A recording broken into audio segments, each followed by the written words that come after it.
lives of people, because nothing is more miraculous than changing a life, turning it around, making a difference, making a new person. And today you're going to hear a testimony about that. Mario Ramirez, a good friend of mine, I first heard his testimony when he spoke to our CR, and we're just one of those testimonies that this is just God, it had to be. So he's going to come up and share with you today what God has done in his life. I won't give you any more introduction. I'll leave that up to you, Mario. He brought 2 full rows. Stand up if you came with Mario today. There you go. There you go. Of his family and wife's family. Good to have them with us today. Brother, welcome. Thank you. Good to see you. There you go. So we can hear you now.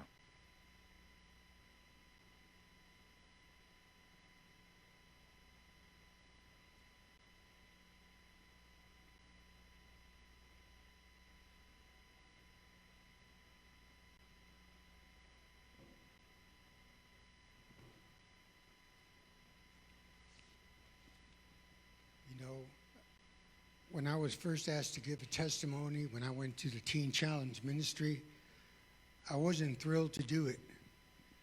I felt like, why should I tell a bunch of strangers all the ugly that I went through before I came to God? Little by little, people would come up to me and ask me, do you think my son, my husband, my wife, my friend, do you think the Lord could change him? And I realized the importance of a testimony, because it gives hope to people who many times have lost hope. Addiction is an ugly thing, and it could be overbearing, break your hearts, make you want to give up.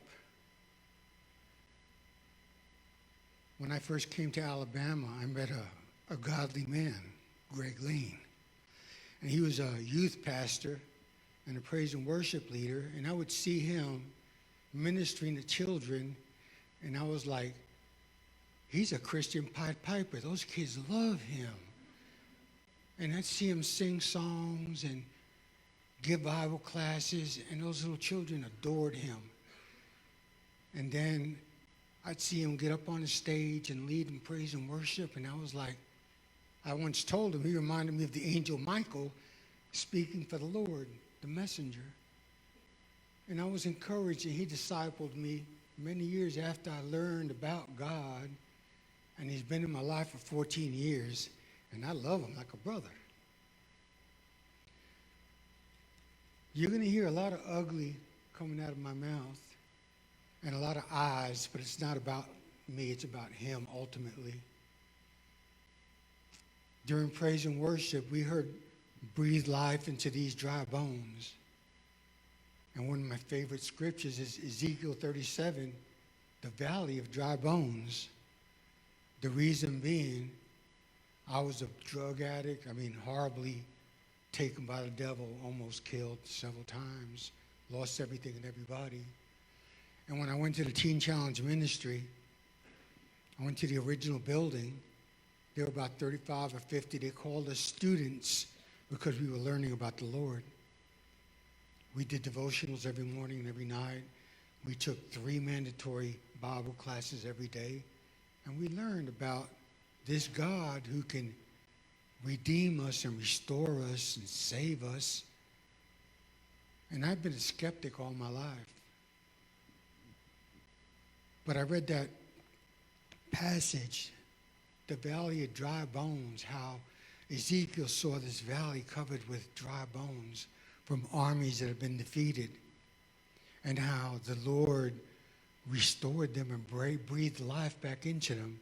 And I looked around me, and in the second phase of Teen Challenge Ministry, there were 250 of us, and I looked around, and I know many of us came in like the Walking Dead, and God breathed life back into us and actually created an army for the Lord. Because people like me can go to places where the ordinary person couldn't go to save your children or friends or relatives. We can go into the crack house. We can go into the prison. And people, although they may have good intentions, there's a big difference hearing it from someone who went through it and overcame it, because it gives them a hope. Like, you didn't read about this, you weren't told about this, you lived it, and you've overcome it. So maybe, just maybe, I can too. And I remember sitting in those seats at Teen Challenge and hearing testimonies. I've been clean for 3 years, 5 years, 10 years. God has given me back my family. God has done this. And I started thinking, maybe God can do that for me. Well, Thursday I celebrated my 66th birthday. And today I celebrate my 16th year being clean, sober, and free of criminal activities.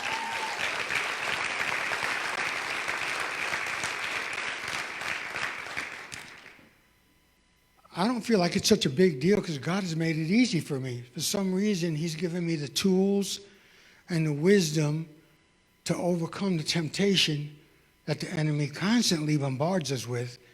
Because if He didn't leave Jesus alone, He's not going to leave us alone. But there are tools. When you pray, it says pray for wisdom, and God will give you that wisdom. He's given me the tools to overcome the temptations to lead me back into what almost destroyed me. Anyway, my name is Mario Ramirez. I'm 66 years old. I'm a Puerto Rican, born and raised in New York. My mama and daddy were both Puerto Ricans, born in New York. My grandparents came from Puerto Rico. My mom and dad were really hardworking people in the first part of my life. My mom was one of 4 siblings. My father had 5 brothers and 4 sisters. There was 10 of them. 4 of his brothers, and including himself, worked for a real estate company as superintendents or resident managers in luxury apartment buildings in Manhattan, which allowed us to live in neighborhoods that we normally wouldn't have been able to live in. So I grew up surrounded by relatively good kids. I mean, kids are kids, but there's a big difference, which you'll hear later on. And I grew up with Italian kids and Irish kids and German kids and Jewish kids, literally from Israel and Germany. And then I was one of the few Puerto Ricans, and my mama always encouraged me to read. 6th grade, I had a college reading level. And I was always really curious, and I loved to poke holes in stuff to see if I would embrace what I was hearing. And I was a Puerto Rican. What's a Puerto Rican? So I picked up books and I read. I learned it's an island in the Caribbean. I learned they spoke Spanish. I learned about the original Puerto Ricans, the Taino Indians, and how the Spaniards came with slaves, and that's why we got Puerto Ricans blonde and blue-eyed and black as a boot, because they mixed with the slaves, they went darker and darker. And then as others came in to trade and whatever, they mixed with them too. So we have a wide range, and it's hard to tell sometimes. Is he Italian? Is he a Palestinian, an Arab, or is he Puerto, or is he Spanish? Because in New York, I was confused for all 3. There's a wide, I went to a little Arab store, and they started talking to me, and I'm like, I don't understand what you're saying. And they're like, don't be afraid of your heritage. I'm like, I'm Puerto Rican, dude. I don't know what you're saying. And same thing with the Italians and others, you know. I was kind of confused because Puerto Ricans generally were a little shorter. In my family, we average 5'10" and 6'4", and that's way above the average Puerto Rican in height. So, you know, I'm about the darkest in my family, so a lot of my father's brothers, my uncles, they were very fair-skinned, black-haired, straight hair, and it was confusing. Anyway, I learned about Puerto Ricans, and the ones I grew up with were hardworking, and they seemed to be decent people, so I'm like, okay, I'm a Puerto Rican. Thank God I grew up in a good neighborhood, because later on in life I would not have been so proud to say that. Well, like I said, my father was a superintendent in Midtown Manhattan, really good neighborhood. He was in charge of all the contractors that would come to do work in the buildings, coordinating everything. And at about the age of 12, he befriended a group of painters who would come over to the house and gamble, play cards, dominoes, drink. Friday, Saturday, Sunday, they'd go home and get ready for their work week. Well, it went on for a little while, but unfortunately, after a while, Mom and Dad never stopped drinking. Alcoholism hit my family. My dad ended up losing a good job, going to a not so good neighborhood. Ended up losing another job to a worse neighborhood. Then finally couldn't hold the job, and we moved to Spanish Harlem, where I was surrounded by a whole new group of people, Puerto Ricans, blacks, and whites, but in Harlem, the atmosphere was totally different. Kids my age, 14, 15, and 16, were already drinking beer and cheap wine, smoking pot, sexually active. And I hadn't seen any of that when I was growing up, so I felt like a stranger. I mean, you might as well put me on Mars. I mean, yeah, they were Puerto Ricans, but they weren't like the Puerto Ricans I grew up with. A lot of them were my age and couldn't even read. They were in junior high school and couldn't even read. Skipped school to go to, parties. I remember at 15, I saw my first murder. We were sitting on a stoop, 5 or 6 of us, and a group of boys went up and stabbed this kid to death, and I was in shock. And they looked at me, and I said, "Oh, my goodness," and they started making fun of me. "Oh, my goodness," because they used a lot of profanity. And that was a joke for about a week. "Hey, Mario, oh, my goodness," and I'm like, "What's wrong with you guys?" But I learned that in order for me to acclimate, I told Greg, it sounds mean, but I had to dumb down. My vocabulary, I couldn't speak like that because it wasn't acceptable. They thought I was trying to be better than them, and I wasn't. That's how I was brought up. I fit into the neighborhood and neighborhood kids because I was really good at sports, really good at basketball. So after school, I come home, do my homework, and go to the corner to the playground and play ball with the guys, and they accepted me because I was a good ball player. A lot of them were curious because I had a really good jump shot, and I'm half blind. I've got an artificial left eye. And they were, "How can you shoot so well and you're half blind?" And I don't know. My son, who's sitting in the audience, one time told me, "Hey, Dad, I closed my eye and tried and drive, and I couldn't do it. How do you?" And I'm like, it's been so long, I wouldn't even know how to act with 2 eyes. Just part of life. Anyway, we lived in a welfare hotel now. My mom, my dad, my sister. And we'd see my dad get up and walk to the liquor store and stumble back into the hotel, and his breakfast, lunch, and dinner was alcohol. And the once big, powerful, good-looking man that I knew was like a skeleton now, and I was so ashamed because I look at my family, and it was like, what happened? When I was 17, I just couldn't take it anymore, and I left, stayed with a friend and his family for a couple of weeks, and then moved into the basement of a luxury building one of my father's brothers was running. And I was 17 years old, senior in high school, working for a dry cleaner, delivering clothes. When I first come to Alabama, New Covenant Church, they gave a class on hidden vows, how important it is to say you'll never be like that person. You'll never let your kids do those things. And I would look at my father and say, "I'll never be like you." Later on, you'll see how that bit me. But anyway, I was living with my uncle and working for a dry cleaners and going to high school, and I'd go up to Spanish Harlem to play ball and look out for my little sister. And I was always saying how, man, I wish I could take her out of that house. Well, a lot of the guys I started hanging around with, they were smoking pot and doing things that I wouldn't do because I didn't want to be like my father. And they talked me into starting to sell drugs. You don't use drugs, you don't want to use drugs, you're making money, why don't you buy some pot, we'll buy it from you. And I'm like, I don't know anything about drugs, and we'll teach you. And like I said, I had to really get into investigate stuff. So how much do I have to invest? How much will I make back? How long will it take? And everything looked good, so I started selling pot. First, it was my friends that were buying. Then it was at school that I was dealing. And then little by little, I got pretty well known in the neighborhood as a pot dealer, a drug dealer. Making a lot more money selling drugs than I was working in that dry cleaner. When I turned 18, my uncle gave me a job as a doorman porter. Union job, making really good money, what most of the parents were making.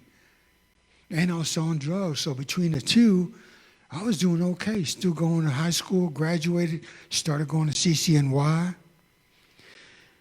When I turned 19, my father's brother talked the owner of the real estate company that they worked for to give me my first building. He said, I'll be responsible. I'll coach them. I'll lead them along. And they gave me a break, and I went up to the Bronx, the Grand Concourse. It was still a decent neighborhood. And I had a 95 family home with a couple of union employees, and I was doing pretty well. Came with a 2-bedroom apartment, free rent, free utilities, free phone, free Blue Cross Blue Shield. And I was like, between the drugs and this, I can keep my little sister out the house. So I brought her with me. I was her mother, her daddy, her big brother, everything to that little girl. She was really proud of me. She knew what I did, but it still hadn't affected my lifestyle. I was on my way up. The drugs, I hadn't started taking the drugs, so it didn't affect me. I still hadn't dealt into the ugly part of that industry. I was a good big brother. She probably wondered why she didn't have much dates, is because I threatened to have her boyfriends if you mess with my sister. Well, I had a reputation. When I was 19, I got shot for the first time. And I got robbed for the first time. And I decided if I'm going to live in this area, if I'm going to sell drugs, I can't let this keep happening. So I started carrying a gun. I met a boy whose girlfriend was taking karate in New York, and I was like, yeah, I want to do that. And I did that for a year in Manhattan. And then I met 2 Chinese brothers who owned a laundry who were retired martial arts instructors. And they found out that I had a building that had rooms in the basement where they can actually work out. And they told me, hey, if you let us use one of these rooms, we'll give you private instructions. So for 11 years, I got private instructions in mixed martial arts and came real pretty good at it. And although I was selling drugs, I started selling cocaine as well as marijuana. I was doing a lot of bad things, but I wasn't a bad person.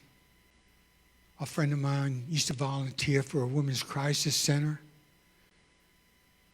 He was a brown belt in Taekwondo, and he told me, hey, you're pretty good. Why don't you come up here and help us out? And I'm like, help what? And he says, victims of rape, domestic violence. These women would come in broken, and we're trying to give them the tools to be able to get their dignity back and stop the abuse. And for a year, I did that. Then I got an offer to superintendent a building in Manhattan, luxury building, beautiful building, doormen, porters, handymen, the works. So I moved up into another neighborhood and met a higher caliber cocaine dealer in that building. And I was like, oh.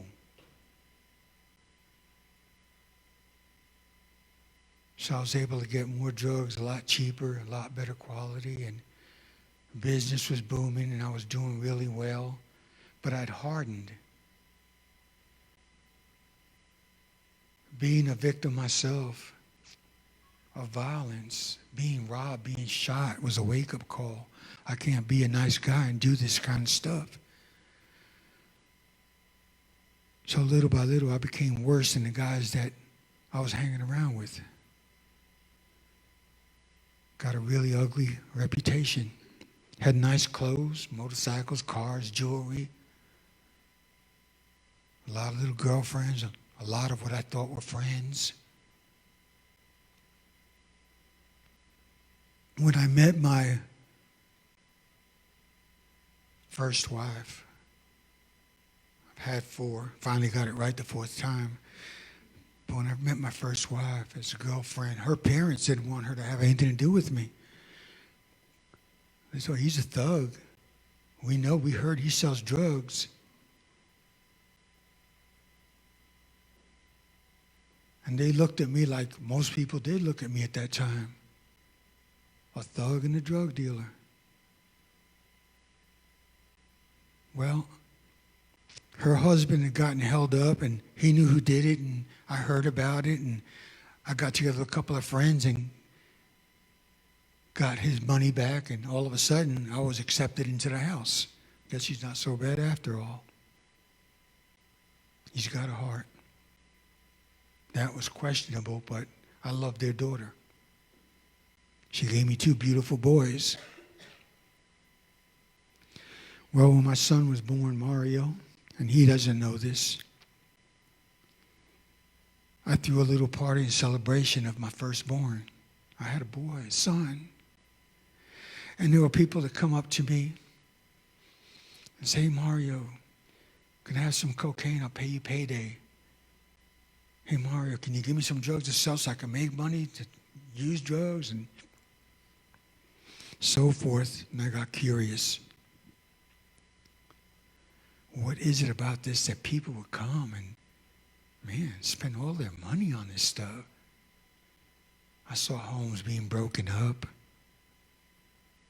I saw the drug addicts on the streets robbing and stealing. But I thought it could never happen to me. Surely it could never happen to me. I smoked pot, and I didn't like it because all it did was make me sleepy and hungry. But when I tried the cocaine, it became my love. And being a drug dealer, I was able to use more and better quality than the average person because I wasn't paying for it. So little by little, I became a drug dealer and a drug addict. Little by little, I started losing jobs. Unlike my father, instead of losing a job and going to a worse neighborhood, I lost a job, but I was really skillful, and I got a better job in a better neighborhood. I lost that job, then I started sliding down.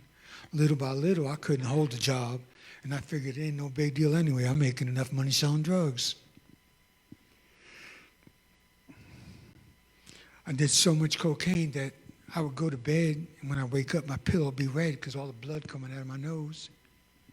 If I cried, the tears were red from blood. If I went to the bathroom, I'd pee blood, poop blood, and start getting really bad belly aches. I figured I can't keep doing this. It's killing me. Then crack cocaine came to New York, and that's the devil's drug. I was able to spend $100, $200 a day on cocaine. That would do me for 24 hours. Crack, I could smell it, spend $1,000 and it wouldn't be enough. And it devastated New York. The homeless population just was out of control. Crime was crazy. Crack came to New York and almost destroyed New York. I became more of a drug addict than a drug dealer.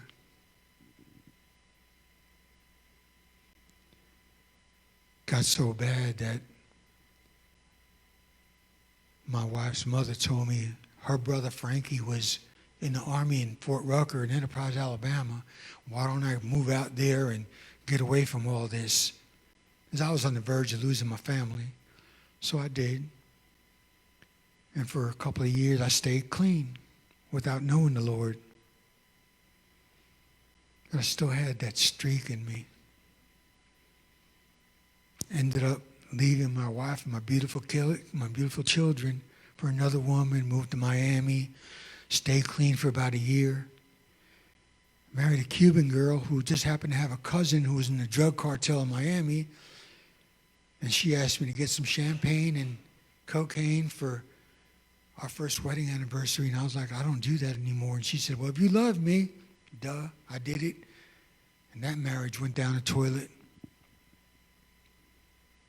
I'd still never been convicted of a crime. But her brother enticed me, her cousin enticed me into selling drugs again. And again, I thought, I'm not going to get bit twice by the same snake. Well, guess what? Yeah, it happened. And I left Miami, came back to New York with a large amount of drugs that I'd stolen from her cousin because they gave it to me and I never paid him for it. But now I was a drug addict trying to be a drug dealer, and my mind wasn't what it should be. And Giuliani became mayor of New York. I know a lot of you hear him on TV now, and he was rough. He really cleaned up New York. He formed what they call a TNT, Tactical Narcotics Teams, and they're the ones that caught me. I had told everybody I was going to retire when I was 40 years old. At 40 years old, they got me with a lot of drugs. I made the mistake of assaulting one of the police officers, and they beat the snot out of me. I mean, you couldn't even recognize me. Looked like Quasimodo. You couldn't see my eyes. Had lumps all over the place. And my lawyer said they're offering you 7.5 to 15 years. And I was like, I don't even have a conviction. And they caught you with a lot of drugs, Mario. You assaulted a cop. And she looked at me and said, what happened to you? I said, they beat the snot. She took pictures of me. I mean, I was really beat up. And she asked me, anybody witnessed this? And I was like, yeah. She said, I don't mean drug dealers or drug addicts. Did any people, hardworking people, witness this that we could use to maybe make a deal? And I was like, yeah, everybody saw that. The baker, the women who run the dry cleaner, the women who run the salon. I had a lot of business people that were saying, stop already, you're killing that man. So she had pictures and affidavits of all these businessmen. And she came and told me, well, they're offering you 7.5 to 15. You can do 15 years and come out a rich man for the beating, or you can do 3 years and come out poor as a church mouse. And I was like, well, I don't want to spend 15 years in prison. Can't get that time back, but I could always make money. But I still had that ugliness in me, didn't want to change. And 3 years turned to 5, and 5 to 7, and 7 to 9, and 9 to 12, and I ended up almost losing 13 years of my life in prison and jail. And when I finally came out and decided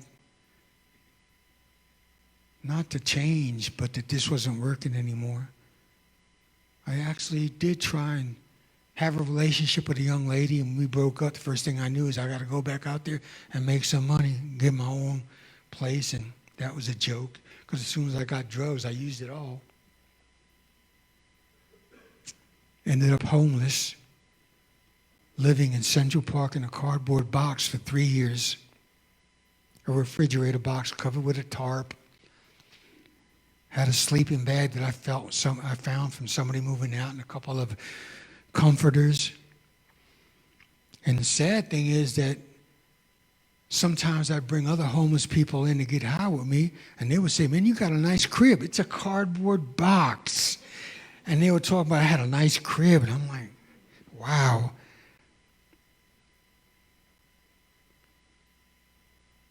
But that went on for a while. I was no longer a drug dealer. I could no longer be a drug dealer. You've heard the terminology, a crackhead. That's what I was. People in the neighborhood started calling me El Loco. In Spanish, you have what they call un loco, which is a crazy man. El Loco is the crazy man. Because there's nothing I would do. I just didn't care about anything. And then I tell the guys when I go to the prisons now to minister or wherever I get a chance to speak to these guys, the most dangerous man is not the man who's big, strong, or could fight. It's the man that doesn't care. And I had so much I don't care in me. that the people who didn't fear me respected the fact that this guy's crazy. He'll do some stuff. Stay away from him. For 3 years, I lived in a park like an animal. I woke up one day, and we used to have a little group of gang kids. They were about 13, 14 years old.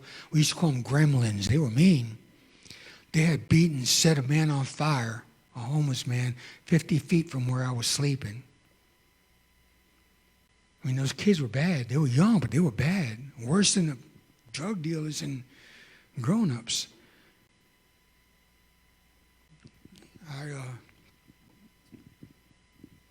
January 4th, 2004. We'll go back a little bit. My son was about 3 years old. One day we were walking to the store, and there was a man laying on the street, and he said, "Dad, is that man sick?" And I told him, "No, he's a bum," and I pulled him away. He didn't understand, but to me it was a picture of my dad. I never saw my dad in the street sleeping, but I knew he was an alcoholic, and he'd gotten so drunk that he just collapsed and was sleeping there on the sidewalk, and I didn't want my son to get next to that person. I was still an arrogant drug dealer, hadn't succumbed to the devastation that would come in my life later on as a drug addict. I judged my father without knowing what addiction was. I actually told him when I was 19, "Why don't you just die? I hate you." And at 40 years old that year, I'm not saying that he died because I wished him dead, but he died that year, 40 years old. Well, speed it back up. January 4th, 2004. I got up from my box to go out and do whatever I had to do to make the $200 because I was homeless, but I had a $200 a day crack habit. I'd lie, steal, rob, whatever I had to do, I was going to make that money. I woke up that day and nothing went right. A couple hours later, I said, "Let me go back to my box and lay down and try again later on." When I went back to what was my home in the park, the parks department had cleaned everything up. There was nothing there but a pallet. I sat down and just wondered, what am I going to do? And just then, a little boy and his family were walking by, and a little boy jumped up on a bench and looked and saw me and said, "Hey, Daddy, there's a bum there, and you couldn't have shot me or stabbed me to cause the pain that went in my heart." Because I remembered how I told my son, he's a bum, and now I was the bum. I remember how I judged my father. Hidden vows. I became worse than my father. My father never left his family. I walked away from a beautiful woman and two beautiful children in pursuit of drugs, money, women, whatever. And at the time, it didn't bother me. But now, hearing that little boy, I just lost all the will to live. I had for years had people talking to me, "Mario, stop doing drugs. Mario, stop doing this. Mario, stop doing that." And I'd look at the messenger and not listen to the message. I said, "I'm using drugs. You get drunk and beat your wife every weekend. I'm doing this. You cheat on your family." I'd be poking holes in everything that was being said to me. I have a King James Bible here, study Bible. And I read this, and it was so appropriate.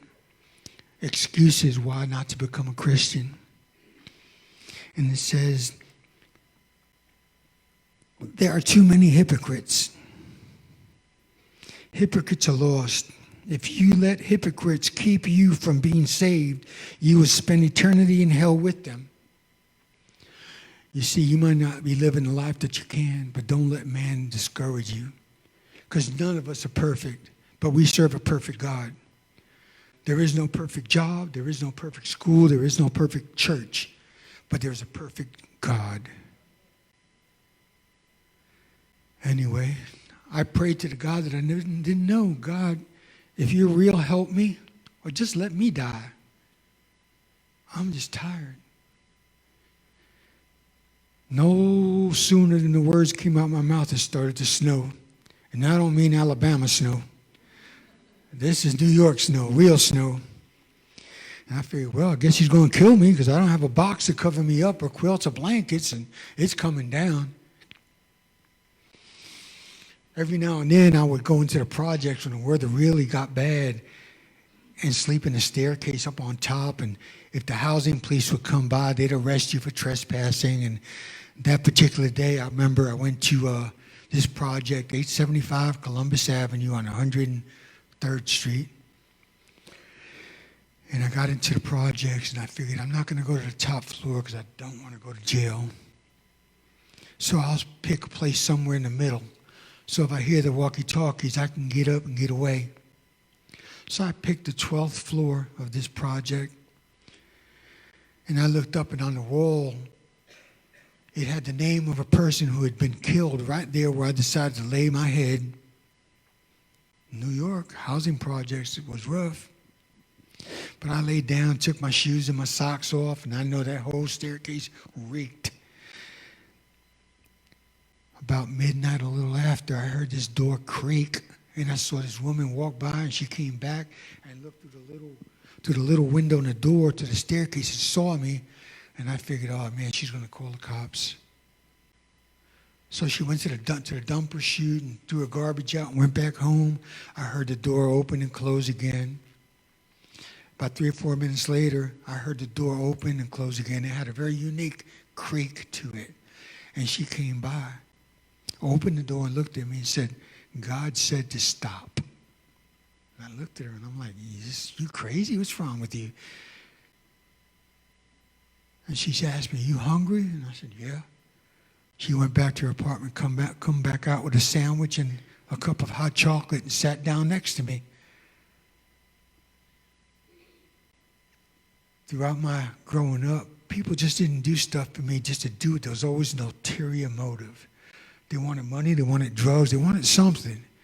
And I'm looking at this woman, she can't get anything from me other than maybe hurt.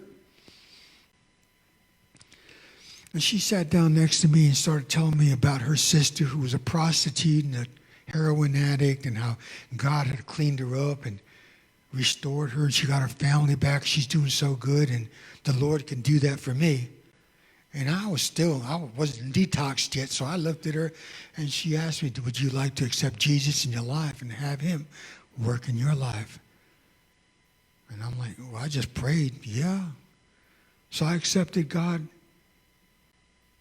I did the Lord's Prayer, accepted God in that staircase. Now it was January 5th, 2004, 16 years from today. And she told me that she could get me into this teen challenge ministry. And I'm like, I'm 50 years old. I'm not a teenager. And she says, no. They'll take anybody any age that wants to pursue the Lord and change their life. I said, okay. And she went in and came back out with a blanket, a comforter, and a pillow, and told me, I'll call them first thing in the morning and get you into this ministry. I went to bed and didn't think anything. I went to sleep, didn't think anything else about it. Till about 3 or 4 o'clock in the morning, I felt someone kicking me in the back, and I look up, and it's two housing police officers. They put me up on the wall, found a crack pipe, so they had me for paraphernalia and for trespassing, and they handcuffed me. Excuse me. And I looked up and told them, why don't you give me a break? This lady's going to help me change my life. What lady? Her name is Juanita. She lives in that door with the squeak. And they looked at me and said, so if we knock on that door, this lady is going to say she's going to help you. And I'm like, yeah. I figured, oh my, if they knock on that door, that woman's going to come out. But they knocked on the door, and the first thing she said is Mario okay? And I said, do you know him? And she says, I'm going to help him go to Teen Challenge and prayerfully turn his life around. And for the first time in my life, they uncuffed me and told me if they saw me there tomorrow, I don't care who's going to take me where, I was going to jail. And Miss Juanita told me, do you want to come into the house? And I was like, no, I'll just sit here by your door. I was too embarrassed to go into her house. That morning, she came out and she said, I spoke to the director of the Teen Challenge, and here's a token to get there. Here are the directions, and here's $10 in case you're hungry. Now, $10 was enough for me to start my drug run for the morning. So I was looking, the devil, token, God. I chose God, and I went. I had a 20-year, 2-pack-a-day cigarette habit, and I knew these ministries didn't let you smoke, so I stuffed that $10 bill in my stinky sneaker and went to the Teen Challenge Ministry. These people have been saving lives for 50 years. This was the original building. And as soon as I walked in there, I felt, man, there was a presence. Lives have been changed there for 50 years. They assigned me a counselor, and he assigned me a big brother, a guy named Wilfredo. And he told him, take him down to the basement, let him get a shower, see if you can find him some clean clothes. The guys told me that I looked like Beetlejuice when I walked into that ministry because my hair was out to here, my teeth were a mess. I know I smelled really bad. Well, Wilfredo took me down to that basement. I took my shirt off, my pants off, my shoes off. When I took my socks off, they were so crusty that it actually looked like a cast. And he would laugh and cry and say, I've never seen anything like that in my life. I'm sorry. Just throw everything in the bag, throw everything away. So he went to all the brothers in the house and got me new underwear, new socks, T-shirts, jeans, shirt, some slippers. I got cleaned up. They cut my hair. I'd get up for devotional, go to breakfast, and then they let me sleep for 3 days. So I was detoxing. Well, during the morning, we do our devotionals, and I'd hear people giving testimonies about what the Lord did in their lives. I didn't know anything about God, but I'd listen. Looking for flaws. Like I said, I like to poke holes. Before I embrace something, I wanted to make sure that it was something that would benefit me. I started hearing about the Lord. That Thursday in chapel, every Thursday, we get prayer requests from all over the world. People sending donations, people grateful for someone they loved who the ministry had changed their lives. The women sat to my left, we sat to the right, and we'd each get 15, 20 prayer requests. Well, the first prayer request that I got was from a lady named Rose Ramirez, asking them to pray for her cousin, Mario Ramirez, who was a homeless drug addict that she loved very much. And I looked, and I was like, that's my cousin, asking them to pray for me to come here. Wow. I still had 14, 15 prayer requests I hadn't opened. The first one was a prayer request for me. So I knew I was where I needed to be. And I went to my counselor and I said, I got to call my cousin. He says, you can't make a phone call for 30 days. And I was, you don't understand. I got a prayer request for my cousin asking y'all to pray for me to come here. And he looked at me and said, give me the letter. He read it and said, okay, after service, I'll let you call your cousin. Well, I went to his office. He says, what's your number? I said, I don't know. He said, well, how am I supposed to call someone if you don't know their number? I said, well, call my mama. My mama, that's her niece. She'll know. So he called my mother, and we got Rosie's number, and he called Rosie. He dialed the number, gave me the phone, put it on speaker. And she said, who's this? And I said, it's Mario. She said, Mario? I said, your cousin. She said, oh, my God, where are you? Let me know. I'll come get you and help. I said, you already helped me, Rosie. She said, what are you talking about? I said, I'm in Teen Challenge, and I just opened up your letter praying for them to pray for me to come to a place like this. She started crying, and I started crying. And I knew there was something special happening there. So I started reading the Bible and studying the Bible, fellowshipping with Christians. The program was 6 months, then you went to phase 2. Phase 2 went from 35 to 50 to 250 students. That's why I told you I read The Valley of Dry Bones, and it just stuck. It's very appropriate. But you know, we go to church, and I'd hear 250 people, 250 men, singing praises to God. Men who had lost everything, whose lives were being restored. And to me, that was the most beautiful sound because it was from the heart. I became president of student body. I ran the commissary. Did all the vending machines, and I was like, wow. They're trusting me with all the money that I'm making.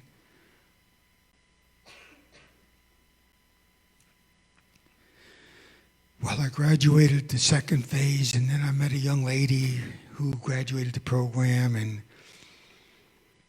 she showed an interest in me. And I really, in my heart, never believed anybody would want to have a relationship with me.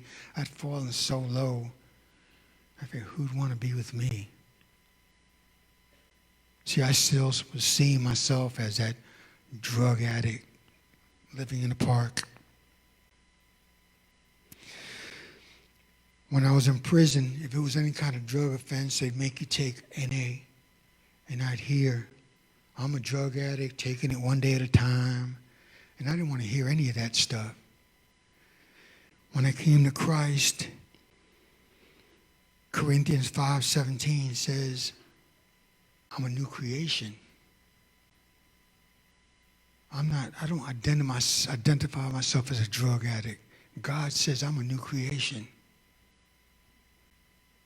Now, the Word of God also says, like a dog returning to his vomit, I can go back to that lifestyle. So I prayed hard that God keep me from that lifestyle. I fasted for the first time for 3 days in their prayer room and prayed, Lord Jesus, if you could help me, if you could redeem me, if you could restore me, if you could save me, help me help somebody not lose what I've lost, not do the things that I've done. And for the last 16 years, that prayer has come to life.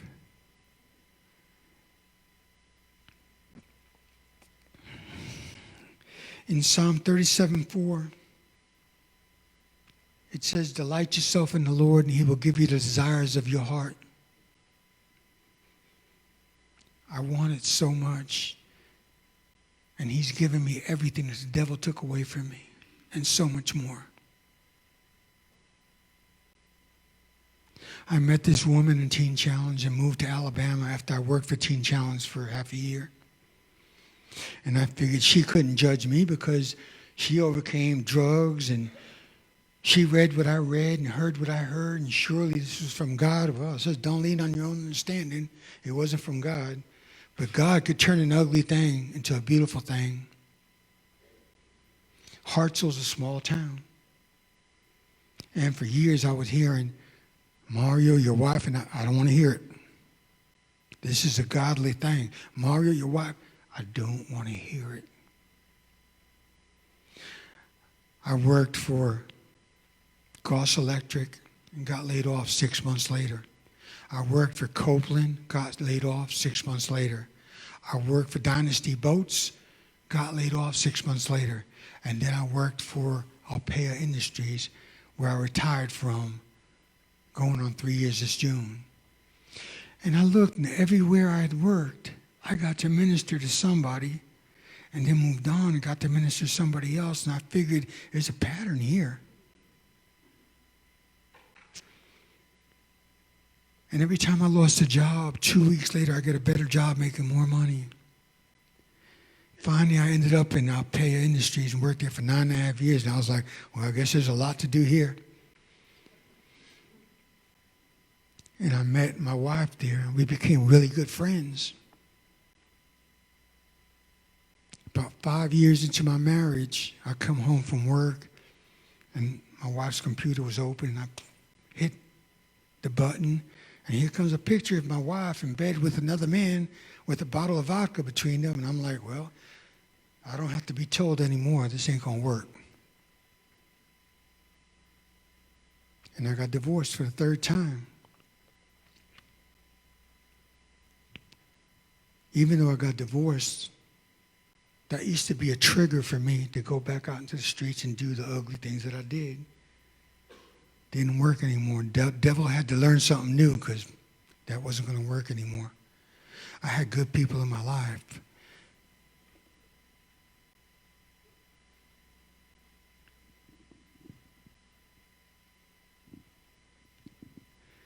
Well, about a year after I got divorced, or the next year, my best friend became my fourth wife.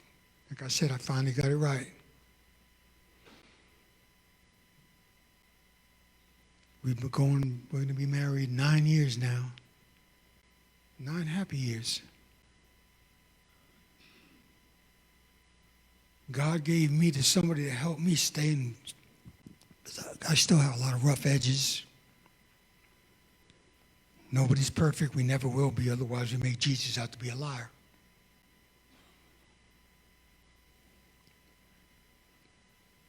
Anyway, a few years into our marriage, I don't know why she'd stayed home that day, but I come home from work, and she says, "You're going to get a phone call after supper." I said, "Who?" She says, "Surprise." I don't like surprises, but she wasn't going to tell me. After supper, that evening, I get a phone call, and I hear a man on the other end say, "Who is this?" And I said, "Who's this?" She says, "Stephen." I said, "Stephen who?" She says, "Is this Mario?" I said, "Yeah." She says, "Your son." I hadn't seen him for 21 years, either one of them. Didn't know if they were alive, they were dead, they were married, if I had grandbabies, just didn't know. She had found their mama's obituary and a contact number for her sister and called her and got the number to my boys. My son had called me. And he said, "Dad, I want to ask you something." I'm like, "Okay." And "Why'd you leave us?" I didn't sugarcoat it. I told him the truth. I was a horrible person. I thank God that I didn't raise you, because you probably would have turned out to be like me, and by the grace of God, you're not. Their mother remarried a wonderful man, Patrick Martin, who raised my sons into men I could be proud of. Well, my son asked me, "Can I come see you?" And I said, "Yeah." So we set a time. We met him in Hardee's in Hartselle, him and his fiancée. And when he stepped out of his car, and I look at this big bruiser, and I'm thinking, "God, please let this be a good meeting." Because I'm an old man now, and I don't know. But anyway, he come over, give me a big old bear hug, and said, "I love you." And I was like, wow. We come home, and he told me that he'd heard a lot of things about me. And I said, "Well, probably most of them is true, and you probably haven't heard the worst." "Dad, is it true?" "Yeah." "Is it true?" "Yeah." "Is it true?" "Yeah." "I told you, son. Everything you heard is probably true, and there's a lot of bad stuff you haven't heard and don't know about." And he told me that he tried and sell drugs, and his mother says, "Don't try and be like your daddy, because you ain't a drug dealer." And he joined gangs, and his mother would tell him, "Don't try and be a thug, because you ain't nothing but a punk. Your daddy was a thug, but you'll never be a thug." But anyway, he tried and mimic my lifestyle, drugs. He went to jail, the gangs. I was never in a gang, but in the gangs. And unlike me, he gave his life to the Lord early. I think it was like 26 years old when he gave his life to the Lord. And he struggled, but he was a Christian, and he met me, and I was a Christian now, and he told me he understood forgiveness, and he forgave me, and he loved me. And I asked him about Mario, and he said, "Mario hates you. He doesn't want to have anything to do with you." And I was like, well, This is better than I ever expected. I got one of two. Well, he went back to San Antonio, Texas, and a couple of days later, my son called me. And Stevie says, you changed your life. And I'm like, well, yeah. He says, can I come over? And I'm like, yeah. So he came over, and we met him at Dollar General in Hartselle, by the caution light. He rode his motorcycle over, and when he got off his bike, he looked like the Michelin Man. I was like, oh my son is truly fat. Handsome kid. Didn't know him. We came to the house, and he peeled his clothes off, and I said, oh, he's normal. He's not fat. But anyway, God blessed me with two really handsome children, strong men. Unlike Stephen, when he came to the house, first thing he said, you're a Christian? I said, yeah. He said, well, I'm an atheist. Don't try and give me that God stuff. I don't want to hear it. Okay. I respect. I can't impose my beliefs on anybody. I just hope that if you're not a Christian, you'd see enough in me to want to be like me. Not like Mario, but like a Christian. That you would see enough of Jesus in me that you want Jesus in your life. And for a couple of months, he was a lot like me. He poked holes in everything he said or did. He stayed with us for about a month and a half, and went back to San Antonio, Texas. And a couple of weeks later, I get a call, and he says, hey, if I were to move down to Alabama, can I stay with you until I got a job and got back on my feet? And I was like, yeah. He never called me Dad. He called me Mario, and that would get to me. But I was not a dad to him, so I accepted it. Well, about a year and a half later, he finally got his own truck and enough to get his own apartment. And we had gotten him a job with us, and he went and got a job with the corrections department as a CO here in Morgan County. And I was really proud of my son because, unlike Stephen and I, he never succumbed to the temptation of drugs and addiction. He was a brilliant young man, and I was proud of him. And for a while, we'd been inviting him to church, and he'd always say, no, thank you. But we came to an understanding. You might not believe what I believe in, but you have to respect my house, my wife, and my dogs. Or don't let the door hit you in the butt on the way out. Disrespect was not going to be tolerated. Unbelief, I hoped I could change that, or God could. But disrespect, no.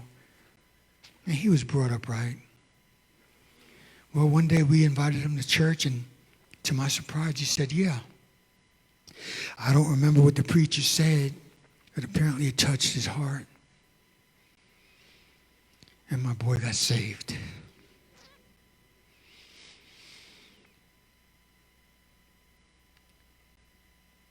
I couldn't ask for more than that. I had a relationship with both my sons. I had a beautiful wife who introduced me to her family, who embraced me. A year or two later, her dad told me, I got something to tell you, son. I'm like, what? He says, well, when Sabrina told me that she was bringing a Puerto Rican home, I looked at Jenny and I said, oh my, not who's she bringing home, what is she bringing home? Because the only thing he knew about Puerto Ricans is what he saw on TV. West Side Story, switchblades, guns, drugs, violence. I was all that stuff, but that's not the man who he met. And he heard a little bit about my testimony and accepted me. Today I call him Dad and her mother Mom because they're like a mother and father, not mother-in-law or father-in-law. Her brother and sisters are like my brothers and sisters. Her daughter is like my daughter. They've embraced me, loved me. God's been good to me. I do delight myself in the Lord, and he has given me the desires of my heart. For 16 years, I've been counseling people who came for that lifestyle, addiction, crime. I go to the jails and give Bible studies, testimonies. I go to programs and counsel young men. I don't counsel women without my wife, because God will use you to say things and they'll take it like I'm saying it. And no, it's the Lord saying what you need to hear. Because my wife will tell you I'm brutally honest. I won't tell you what you want to hear. I'll tell you what you need to hear. I had a woman not too long ago who asked me, do you think God can change this young man's life? And I looked and I said, God can change anybody's life, but not everybody's life will change, because you have to meet them halfway. You have to want it. I had two people in my life never gave up on me, my mama and my cousin Rose. And there's nothing like a praying woman, nothing like a praying mother. But until I was 50 years old, gave up on me and prayed what they were praying for me, that's when God worked in me, for me, and through me. And now 16 years later, it has stopped. I'm no longer a drug addict, a criminal. I'm a child of God, a new creation. Last week we had a pastor talk about the book of James, why sometimes prayers are not answered. One of the passages he used was, if you ask in doubt, you're a double-minded man, like a wave tossed in the sea. Why should you believe that God would do anything for you? Despite that, sometimes God does. In that same book of James, he talks about motives. Why are you asking God for what you're asking for? Because if the motives are wrong, don't be surprised if those prayers are not answered.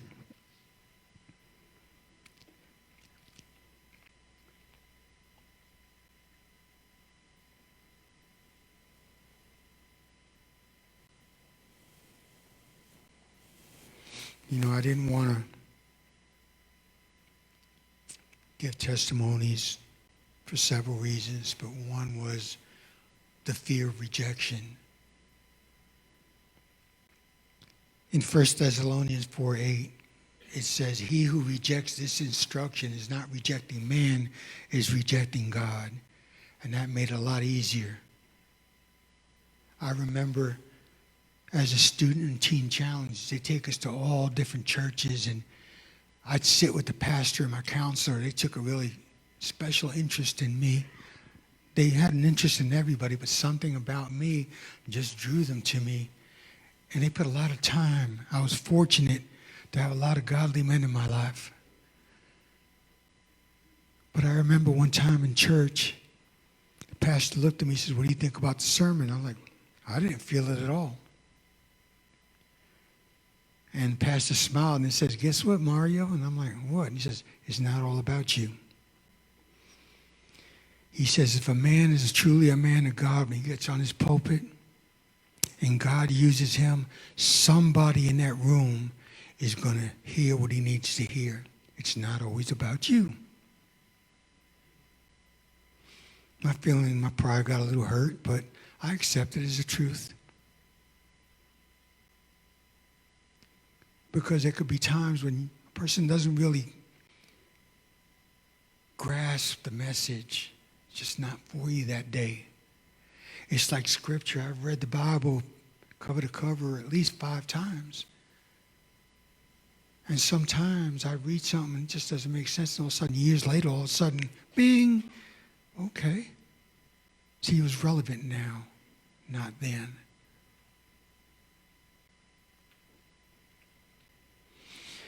I often wondered why I was spared.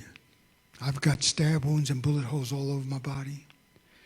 And you'll read and see in the newspaper or on TV a little child watching cartoons, a bullet comes to the window and takes that child's life. And I'm thinking, I did horrible things. I put myself in so many horrible positions.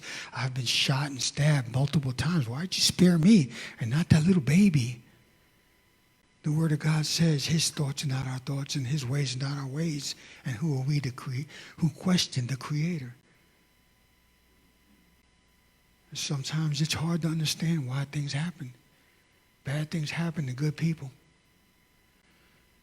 A lot of people think you come to God and everything's going to be great. I've had 4 strokes in the last 5 years, 6 years. The last one was 3 months ago in this church singing praise and worship. My mouth went totally numb, like I had gotten a shot of Novocaine. My whole body went numb. And I told my wife, I've got to sit down. She said, what's going on? I said, I'll tell you later. And I sat down in the 5th pew, and I prayed, and I said, Lord, this isn't like the strokes I had. I didn't know it was a stroke of my heart. If you're ready to take me, I'm ready to go. I don't want to go now, but if you're done with me, I'm grateful for the time that you've given me these last 15 years at that time. By the end of service, it was all gone. We got up, walked out, and she said, what's going on? I said, I thought I was having a stroke. She said, why didn't you tell me? I said, it's all good. Let's go to the hospital. No, I'm okay. I'm all right. And we went to get our flu shot that Wednesday, and the doctor said, take him to get an MRI now. Turned out I had what they call a series of mini strokes. Half my body went numb, and I thought I was going to die. I really did, not being dramatic. I thought I was going to die. And I prayed. I was ready. If he was done with me. Well, there were no lasting effects from that stroke. I was back to where I was like it never happened. I've got nerve damage on my right hand. That's my primary hand.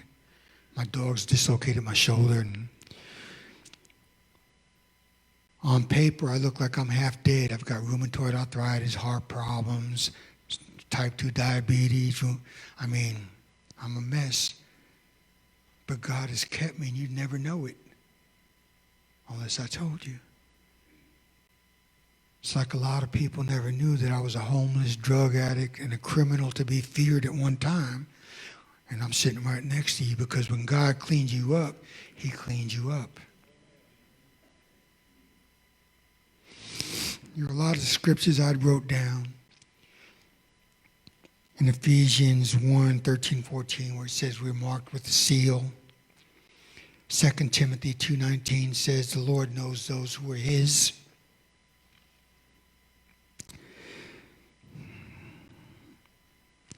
Galatians 6:1. We can't judge people, but we can judge what they're doing. And in that passage, Galatians 6:1 says, you who are spiritual, if you see your brother in sin, restore him with gentleness. So God has given us a right to judge what a person does, not the person, but what he's doing. Because if you claim to be a Christian, you have an obligation to show Jesus. See, a testimony sounds good, but if you're not living it, what are people seeing when you don't know they're looking at you? Are they seeing God or are they seeing the world? Even Jesus, in his day, talked about the Pharisees and the Sadducees, the religious leaders in their day, saying, do what they do, not do what they say, not what they do. He called them a brood of vipers and hypocrites. And those were the high priests of that day. There are many people who allow themselves to be used by God, and then there are many people who use God. You've got to learn to let the difference. I was told, and I don't know for a fact, that there are over 700 promises made in the Bible. how are you going to know what your God promises you if you don't open his mouth? How are you going to learn the God who can save you and restore you if you don't read what he's inspired men of God to write? Don't ever let another man discourage you from serving God, because none of us is perfect. Like I said, there are men of God. There are men who allow God to use them, and there are men who use God, and they can discourage you if you allow that to happen. Like I read about the hypocrites earlier. Well, about 2 years after I was saved, I went back to New York. Saw my mom, my cousin, and I went to thank the lady who brought me to the Lord, who brought me to the ministry, who changed my life. I went to 875 Columbus Avenue, apartment 12D, knocked on the door, and the man opened the door. And I said, "Can I speak to Miss Juanita?" There's no Juanita living here. Did you know where she moved to? He said, "I don't think Juanita ever lived here." I'm like, "Well, surely she did, because she helped me a few years back." He said, "Well, I've been living here for years, and there's no Juanita ever lived here." I'm thinking, okay, well, I know I wasn't crazy. I saw her. The cops saw her. She gave me the money and the Waiter Teen Challenge. A couple of years ago, I had a dream. In my dream, this lady called my name and said, "Hey, Mario." And I'm like, "Do I know you?" She said, "I'm Juanita." I said, "Juanita who?" She said, "Juanita Pagan." I'm like, "Well, the Juanita Pagan that I know is Puerto Rican. You're black." And in my dream, she said, "I'm whatever God needs me to be." My wife was getting her hair cut and shared that with a Christian woman that cuts her hair. And she says, "Have you guys ever seen The Shack?" And I was like, "No." It's a very good movie. I recommend it. And in the movie, this man is ministered to by several people. The same person, sometimes a woman, sometimes a man, sometimes white, sometimes. And it sent chills up my spine, because I remember the dream, and I remember that lady, and I never got to thank her, but in that dream I did, and I wondered. They say angels are walking amongst us. I don't want to go Twilight Zone on y'all, but something special happened there. And yeah, I think God has worked in my life, and I have stories that can make you laugh and cry. And if you don't know God, some of them would make you shake your head and say, "Yeah, sure," like I used to. But we serve an awesome God. There's nothing too hard for our God. I know when I go home, I'm going to say, "I should have said this, I should have said that." But you know something? I think God had me say what needed to be said. This is the first time that I've ever asked to give a testimony. I've always been asked. And there were 3 occasions when I was sitting there that the Lord prompted me to ask Pastor Marlin for the opportunity and the privilege to give a testimony. So I don't know who or how many needed to hear what I had to say. Could be one, could be everybody.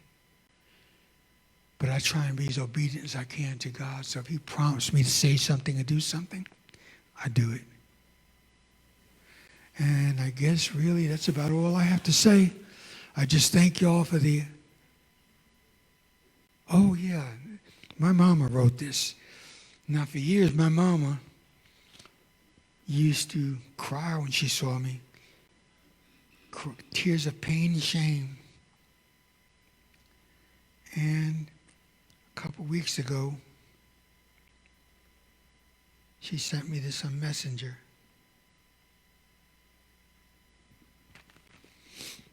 And it says, "I closed my eyes for but a moment, and suddenly a man stood where my boy used to be. I might not be able to carry you now in my arms, but I will always carry you in my heart. You have given me so many reasons to be proud of the man you have become. But the proudest moment for me is telling others that you're my son. I love you now and forever. How can you not love a God like that?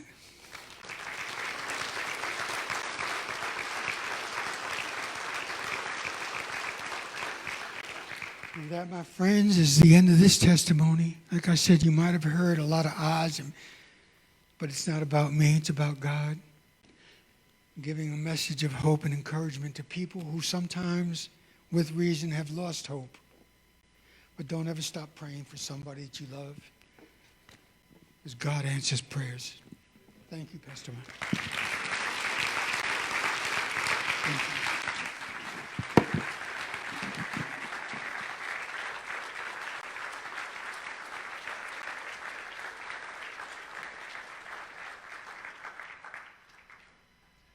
You know, you never know who you have sitting beside you, do you? You never know what that person has been through. But the common thing is God saves, redeems, restores, reconciles.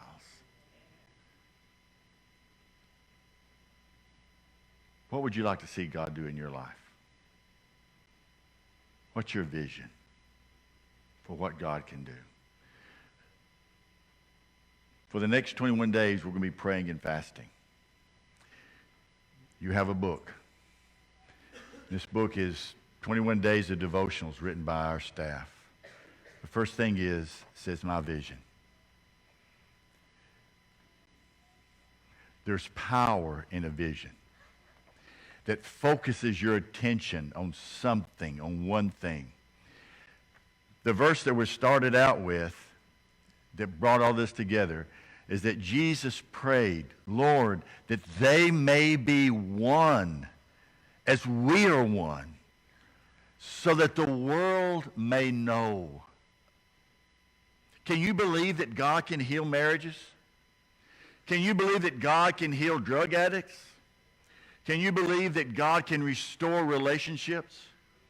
Can you see ahead that there can be a church that is so unified that there isn't any disgruntledness, there isn't any animosity, there isn't any enmity, there isn't any anger, that there is truly a group of people serving together, loving each other? Can you believe that can happen? Can you believe that God can heal people that have been hurt at each other and have mad at each other and have had enmity for years, that God can bring them together and actually heal that relationship? Do you believe that God can take a drug addict and make them sober? That God can take a felon and make him into an outstanding citizen? Do you believe that God can do something? Then put it on your vision. Believe that God can do something. Write down something that you want to see God do in your life. And then we're going to pray and fast for it. You know, what fasting is and praying for, we're not trying to convince God to do something. Rocky, y'all come on up and get ready. We're not trying to convince God to do something he's reluctant to do. We're opening up ourselves for God to do it. God wants to do it. God wants to heal Mario. God wants to heal you. God wants to reconcile. It's us that's holding him back. And what fasting does, it opens up our life so that God can change us, so he can work through us. Fasting doesn't change God, it changes us. It makes us different. It makes us available. It makes us open to him. It makes us available. Well, you're not doing without something, you're adding something. You're saying, I'm not going to eat lunch, and instead of eating lunch, I'm going to read my Bible. I'm not going to watch TV in the evening. Instead of doing that, I'm going to pray.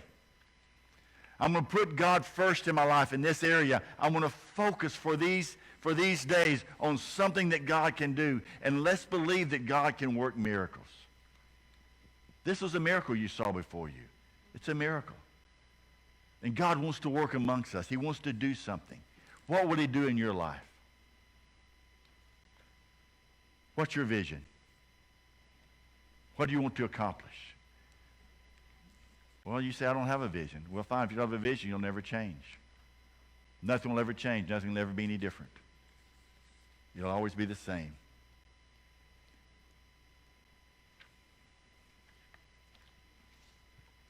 Isaiah 43. Forget the former things. Do not dwell in the past. See, I'm doing a new thing. Now it springs up. Do you perceive it? I'm making a way in the desert. God is always doing something new, something fresh. Do you want something fresh from God? Something new, something that's different, something that's alive? Then pray for it, fast for it, desire it, envision it, think about it. This is what God can do. And let's allow God to work in our midst. Let's see what God can do. Let's turn loose and turn it over to him. This morning we're going to close this service as we do every first of every month with communion. Communion represents the body and the blood of Christ. It's what Jesus did for us. He gave himself for us to create us, to make us one. He gave himself for us so that we can be a new creation. He gave himself for us so that we can be free from addiction, free from our former life, so that we can leave the past and move into the future and do something new. That's why he died for us. And so what this does, it reminds us of what Christ has done so that we can have a new life. Everyone this morning is invited to the table of the Lord. You're coming to partake of Christ. You're coming to partake of the one who died for you. You're coming and you're saying, God, I believe in you. I need you in my life. Everyone's invited to come. Will you stand with me this evening, this morning? If you need to come to the altar, altars are open. Always you can come and pray. These two sections will feed into the center row, come around. These two sections will feed into the center row and come around to the table. Come to the table of the Lord this morning. Let's allow God to speak to us. Let's allow God to speak in our hearts. Let's commit ourselves to him as we come as we sing.